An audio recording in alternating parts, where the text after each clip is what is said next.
ನಮಸ್ತೆ. ನಮಸ್ತೆ. ಯಾರನ್ನ ತೋರಿಸ್ತಾ ಇದ್ದೀರಾ ಅಂದ್ಕೊಂಡಿದ್ದೀರಾ? ಇವ್ರನ್ನೆಲ್ಲ ನೀವು ನೋಡಿರ್ತೀರಾ. ಯೂಟ್ಯೂಬಿನ ಅಮ್ಮ, ಬೆಣ್ಣೆ ಅಮ್ಮ, ಮತ್ತು ಬೆಣ್ಣೆ ಕೃಷ್ಣ ಬ್ಲಾಗ್ ಅಮ್ಮ, ನಂದಿನಿ ಅಮ್ಮ ಅಂತ ಎಲ್ಲ ಕರೀತಾರೆ. ನಾನು ಸಹ ಅವ್ರನ್ನ ನಂದು ಅಂತ ಕರಿತೀನಿ. ನನಗವರು ತುಂಬ ಆತ್ಮೀಯರು. ಅವ್ರಿಗೆ 1,000 ಸಬ್ಸ್ಕ್ರೈಬ್ ಇದ್ದಾಗಿಂದನೂ ನಾನು ಅವರನ್ನು ಫಾಲೋ ಮಾಡ್ತೀನಿ.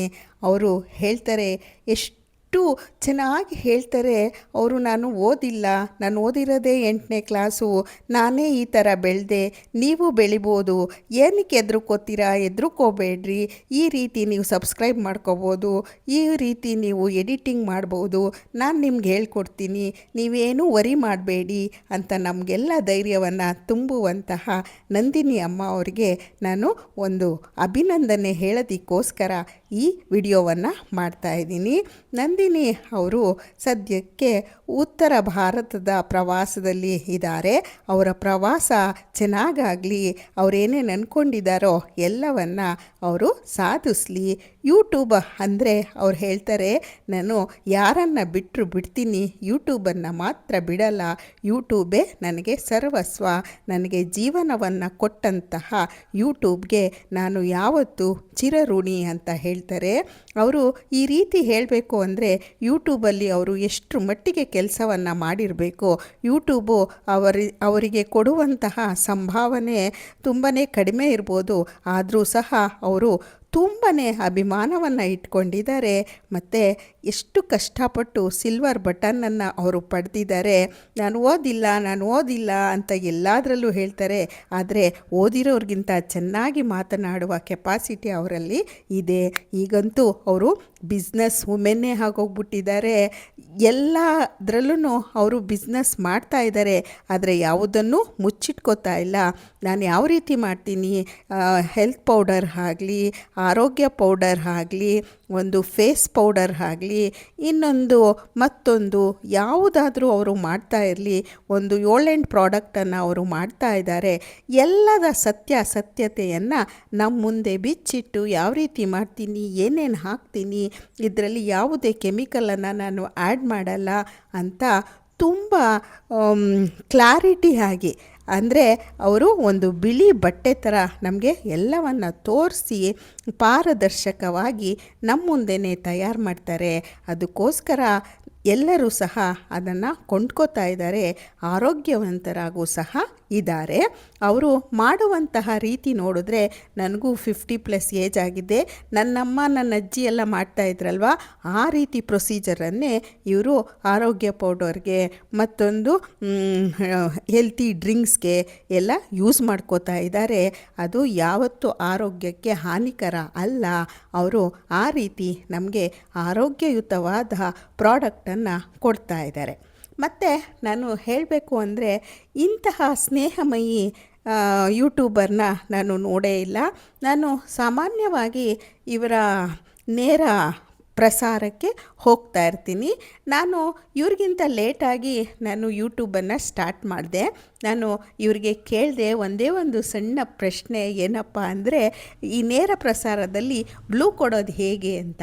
ಎಷ್ಟು ಚೆನ್ನಾಗಿ ವಿವರಣೆಯನ್ನು ಕೊಟ್ಟರು ಅಂದರೆ ಸಣ್ಣ ಮಕ್ಕಳು ಸಹ ಅರ್ಥ ಮಾಡ್ಕೋಬಹುದು ಅಂತಹ ವಿವರಣೆಯನ್ನು ಇವರು ಕೊಟ್ಟರು.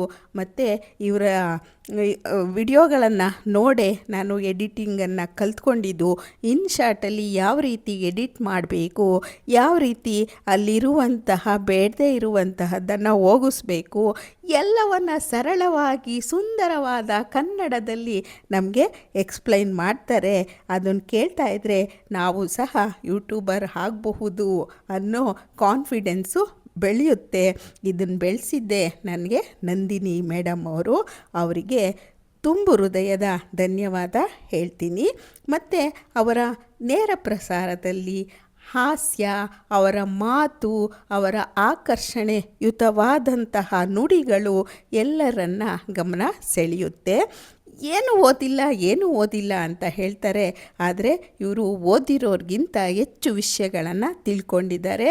ಮತ್ತು ಇವರ ವಿಡಿಯೋನಲ್ಲಿ ಎಷ್ಟೊಂದು ಉಪಯುಕ್ತವಾದ ಮಾಹಿತಿಗಳು ನಮಗೆ ಸಿಗುತ್ತೆ. ಒಂದು ಯಾವುದಾದ್ರೂ ಸಣ್ಣ ವಿಷಯ ಆಗಲಿ ಅದನ್ನು ಎಕ್ಸ್ಪ್ಲನೇಷನ್ ಮಾಡುವಂತಹ ವಿಧಾನ ತುಂಬ ಅಟ್ರಾಕ್ಟಿವ್ ಆಗಿದೆ. ಮತ್ತು ಕೆಲವು ಹೆಣ್ಮಕ್ಳು ಇವರಿಗೆ ಇನ್ಸ್ಟಾಗ್ರಾಮಲ್ಲಿ ತಮ್ಮ ಕಷ್ಟಗಳನ್ನು ಹೇಳ್ಕೊತಾರೆ. ಹೇಳ್ಕೊಂಡಾಗ ಇವರು ಆ ಇವರ ವಿಡಿಯೋದ ಮೂಲಕ ಅವರ ಕಷ್ಟಗಳಿಗೆ ಆಸರೆ ಯಾವ ರೀತಿ ಆಗಬೇಕು, ಪರಿಹಾರ ಏನು, ಮತ್ತು ಬೇರೆಯವರು ಇವರನ್ನು ಆಡ್ಕೋಬೇಡಿ, ಇವರಿಗೆ ಕಷ್ಟ ಕೊಡಬೇಡಿ ಅನ್ನೋ ರೀತಿಯಲ್ಲಿ ಅವರಿಗೆ ಸಹಾಯವಾಗುವಂತಹ ಮಾತುಗಳನ್ನು, ಅವರಿಗೆ ಸಮಾಧಾನವಾಗುವಂತಹ ಮಾತುಗಳನ್ನು ನಮ್ಮ ನಂದಿನಿ ಮೇಡಮ್ ಅವರು ಹೇಳ್ತಾ ಇದ್ದಾರೆ. ನಾನು ಚಾನಲ್ ಇಲ್ಲ ಅಂದರೆ ಅಷ್ಟೇ ನನ್ನ ಕತೆ ಅಂತ 1000 ಸಲ ಹೇಳಿದ್ದಾರೆ. ಓದಿದರೆ ಈ ರೀತಿ ಆಗ್ತಿರಲಿಲ್ಲ ಅಂತ ಹೇಳ್ತಾರೆ. ಇಲ್ಲ, ನೀವು ಓದಿಲ್ಲ ಅಂದರೂ ಪರವಾಗಿಲ್ಲ, ನೀವು ಒಂದು ಗುರಿಯನ್ನು ಸಾಧಿಸಿದ್ದೀರಾ, ಆ ಗುರಿಯನ್ನು ನೀವು ಮುಂದುವರಿಸ್ಕೊಂಡು ಹೋಗಿ ನಿಮ್ಮ ಮುಂದಿನ ಜೀವನದಲ್ಲೂ ಸಹ ಯೂಟ್ಯೂಬು ನಿಮಗೆ ಸಹಾಯಕವಾಗಿ ನಿಲ್ಲುತ್ತೆ. ನೀವು ಸಹ ಯೂಟ್ಯೂಬ್ ಅಮ್ಮ ಹಾಗೇ ಇರ್ತೀರಾ ಅಂತ ನಾನು ಹೇಳ್ತಾ ಇದ್ದೀನಿ. ಮತ್ತು ನಂದಿನಿ ಅವರು ಅವರ ಡಿಸ್ಕ್ರಿಪ್ಷನ್ನಲ್ಲೂ ಸಹ ಹೇಳಿದ್ದಾರೆ, ನೀವೆಲ್ಲ ನನಗೆ ತುಂಬ ಸಹಾಯಕವಾಗಿ ನಿಂತಿದ್ದೀರಾ, ನೀವೆಲ್ಲ ನನಗೆ ಪ್ರೋತ್ಸಾಹವನ್ನು ಮಾಡ್ತಾ ಇದ್ದೀರಾ, ಇದಕ್ಕೆ ನನ್ನ ಅಭಿನಂದನೆಗಳು ಅಂತ ತಿಳಿಸ್ತಾರೆ. ಎಷ್ಟೇ ಬೆಳೆದ್ರೂ ಅವರಿಗೆ ಒಂದು ಚೂರು ಅಹಂಕಾರ ಅನ್ನೋದೇ ಇಲ್ಲ. ಯಾವಾಗಲೂ ಅವರು ನಗ್ನಗ್ತಾ ಮಾತಾಡಿಸ್ತಾನೇ ಇರ್ತಾರೆ. ಸಣ್ಣ ಮಗುವಿನಿಂದ ಹಿಡಿದು ನಮ್ಮಂಥ ದೊಡ್ಡವ್ರವರೆಗೂ ಸಹ ಅವರು ತುಂಬ ಚೆನ್ನಾಗಿ ಮಾತಾಡಿಸ್ತಾರೆ. ಮತ್ತು ಎಲ್ಲರಿಗೂ ಎನ್ಕರೇಜ್ಮೆಂಟನ್ನು ಕೊಡ್ತಾರೆ. ನೀವು ಯಾರು ಯೂಟ್ಯೂಬ್ ಸ್ಟಾರ್ಟ್ ಮಾಡಿಲ್ಲ, ಯೂಟ್ಯೂಬ್ ಸ್ಟಾರ್ಟ್ ಮಾಡಿ ಅಂತ ಒತ್ತಿ ಹೇಳಿ ಅವರು ಹೇಳೋ ರೀತಿಯನ್ನು ನೋಡಿದ್ರೇ ಸ್ಟಾರ್ಟ್ ಮಾಡಬೇಕು ಅಂತ ಅನಿಸ್ಬೇಕು. ಆ ರೀತಿ ಅವರು ಎಲ್ಲರಿಗೂ ಪ್ರೋತ್ಸಾಹವನ್ನು ಕೊಡ್ತಾ ಇದ್ದಾರೆ. ಅವರು ಒಂಟಿಯಲ್ಲ, ನಾವೆಲ್ಲ ನಿಮ್ಮ ಜೊತೆಯಲ್ಲಿ ಇದ್ದೀವಿ ಅಂತ ಎಲ್ಲರೂ ಸಹ ಹೇಳ್ತಾ ಇರ್ತೀರ. ಅಮ್ಮನಿಗೆ ನಾನು ಆ ಗಿಫ್ಟ್ ಕೊಡಬೇಕು, ಈ ಗಿಫ್ಟ್ ಕೊಡಬೇಕು ಅಂತ ಹೇಳ್ತಾನೇ ಇರ್ತೀರಿ. ಎಲ್ಲರೂ ಗಿಫ್ಟ್ ಬೇಡ, ಅವರನ್ನು ಹಾರೈಸಿ ಅವರು ಇನ್ನೂ ಮುಂದುವರಿಲಿ ಮತ್ತು ಇನ್ನೂ ಯಶಸ್ವಿಯಾಗಲಿ.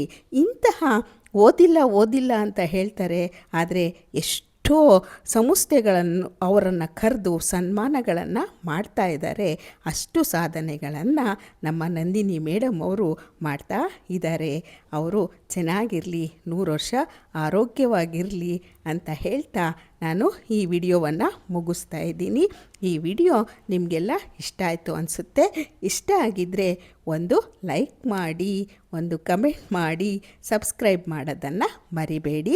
ಮತ್ತೊಂದು ವಿಶೇಷವಾದ ವಿಡಿಯೋದೊಂದಿಗೆ ನಾನು ನಿಮ್ಮನ್ನು ಭೇಟಿ ಮಾಡ್ತೀನಿ. ನಿಜವಾಗ್ಲೂ ಅವರನ್ನು ನಾನು ಮೈಸೂರಲ್ಲಿ ಮೀಟ್ ಸಹ ಮಾಡಿದ್ದೆ. ಅವರು ತುಂಬ ಸ್ನೇಹಮಯಿ, ಅವರು ತುಂಬ ಚೆನ್ನಾಗಿ ಮಾತಾಡಿಸ್ತಾರೆ. ಫೋನ್ ಮಾಡಿದ್ರೆ ಸಹ ಮತ್ತು ಮೆಸೇಜ್ ಹಾಕಿದ್ರೂ ಸಹ ಅದಕ್ಕೆ ಸ್ಪಂದಿಸ್ತಾರೆ. ನಮಸ್ತೆ, ಎಲ್ಲ ಒಳ್ಳೆಯದಾಗಲಿ.